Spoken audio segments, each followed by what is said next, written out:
एकल भारत लोक शिक्षा परिषद के रजत जयंती वर्ष के उपलक्ष्य में आयोजित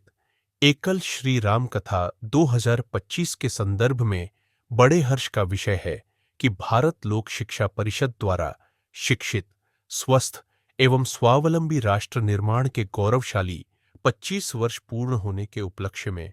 रजत जयंती वर्ष मनाया जा रहा है। इस उपलब्धि को ऐतिहासिक बनाने के लिए शनिवार 29 मार्च 2025 से रविवार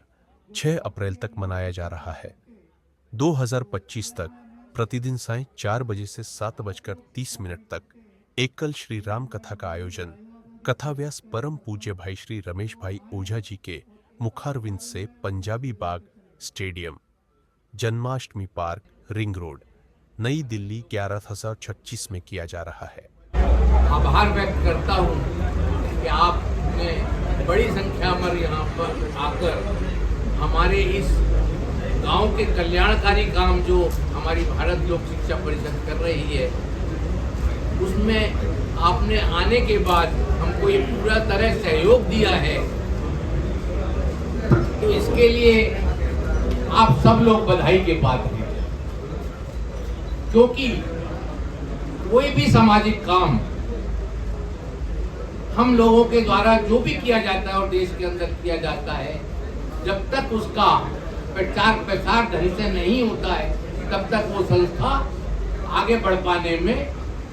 उसको दिक्कत होती है। तो आप लोगों के बड़ी संख्या में आने से हमारी इस संस्था को प्रचार प्रसार करने में आसानी होगी और मैं समझता हूँ कि देश के कोने कोने पर आप लोगों की आवाज जो हम लोग कार्य कर रहे हैं, आपके द्वारा वो आवाज पहुंचने में हमारी संस्था को मदद मिलेगी। आपने हमारे चेयरमैन नीरज रहजादा जी द्वारा ये देखा कि हमारी संस्था जो एकल अभियान है वो किस तरह इसके 8 आयाम अलग अलग कार्य करते हैं। हमारे यहाँ जो मिशन है वो गांव के लोगों को, अपने शहर के लोगों को गांव के लोगों तक जोड़ने का हमारा मिशन है, जिसके अंदर जो लोग हमारे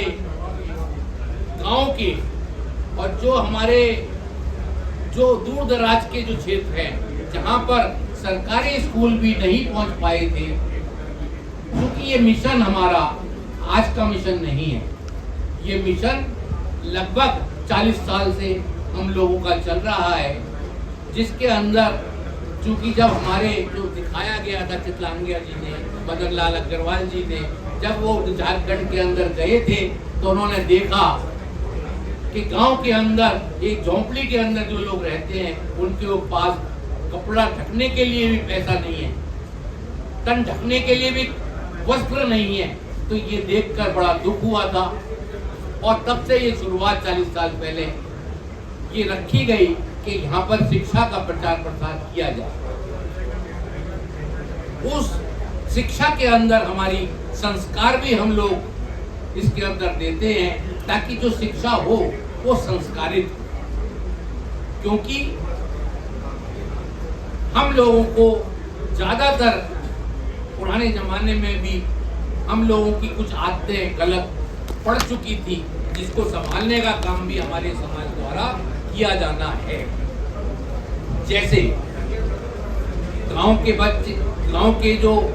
थे, क्योंकि आमदनी कम होती थी, उस टेंशन में शराब पीते थे, ताड़ी पीते थे, तरह तरह के व्यसन भी उनको लग गए थे। जब आदमी को व्यसन लग जाते हैं तो एक तो पतन वैसे ही होता है, दूसरा सामाजिक पतन भी होना शुरू हो जाता है। हम लोगों ने ये सिखाने की कोशिश की कि भाई आपको माता पिता के पाँव छूने हैं, आपको गायत्री मंत्र का ज्ञान होना जरूरी है, हमारी पुरानी संस्कृति का ज्ञान होना जरूरी है, ताकि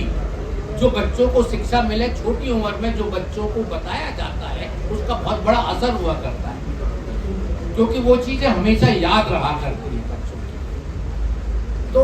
उस मिशन को करने के लिए जो हमारी भारत लोक शिक्षा परिषद है, या पूरा हमारा एकल अभियान है जो पूरा देश के अंदर तो चलता ही है, विदेशों में भी जो हमारे लोग रहते हैं उनके अंदर भी भारत के लिए गर्व छिपा होता है। तो आप सबका बहुत बहुत स्वागत कि आपने टाइम निकाल के यहाँ आए। विनीत जी ने जैसे कहा, आप लोगों की भूमिका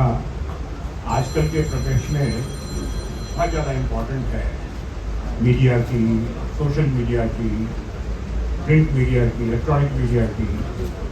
और ये बहुत अहम आगे हो जाता है जबकि देश सेवा का और देश के उत्थान का काम करना हो तो बहुत ज़्यादा महत्वपूर्ण हो जाता है। ये वाला जो टॉपिक है, ये मसाले वाला टॉपिक तो नहीं है, लेकिन ये देश के उत्थान का टॉपिक है।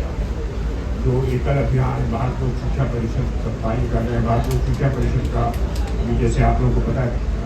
सिल्वर एनिवर्सरी हुई है, 25 साल हो गए, और एकल अभियान में अभी तक तकरीबन 10 मिलियन 1 करोड़ बच्चों को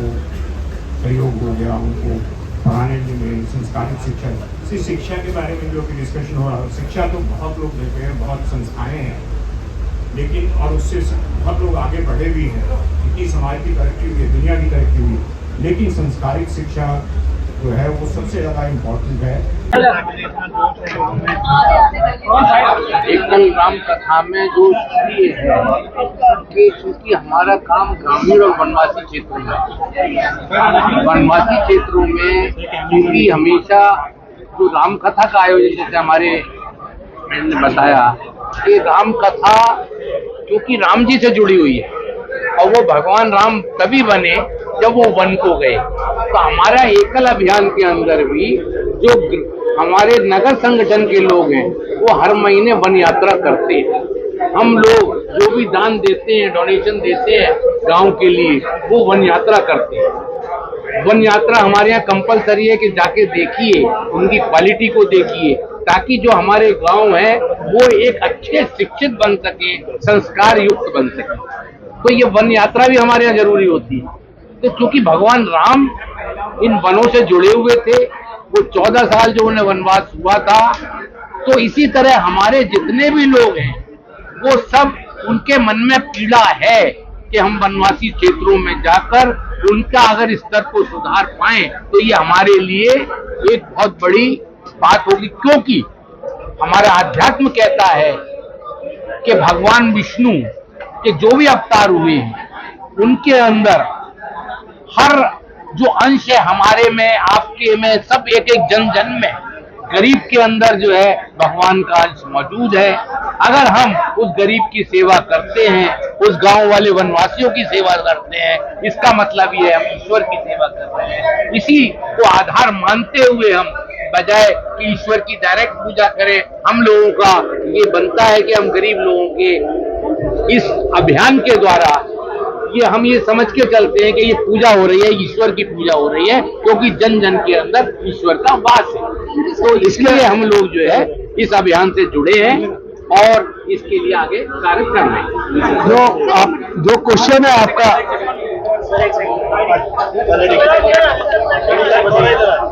आपका जो क्वेश्चन है कि एकल जो है राम कथा क्यों कर रहा है, तो उसका मेन कारण क्या है, हमारे जो श्याम जी गुप्ता मेंटर जो हैं, जिन्होंने कि आज एकल को इतना बड़ा पहुंचाया, वो ये कहते हैं हम राम जी की सेना है, हम राम जी की सेना बन के काम कर रहे हैं, हम मालिक नहीं है। और एकल जो सेना बन के काम कर रहा है, इसलिए राम कथा कर रहा है। और राम कौन थे? राम राजा थे, लेकिन जब गांव में गए और हनुमान जी से मिले और सुग्रीव से मिले और उन्होंने जो वनवासियों की सेना बनाई, तो उसके बाद राम जो है ना भगवान राम बन गए।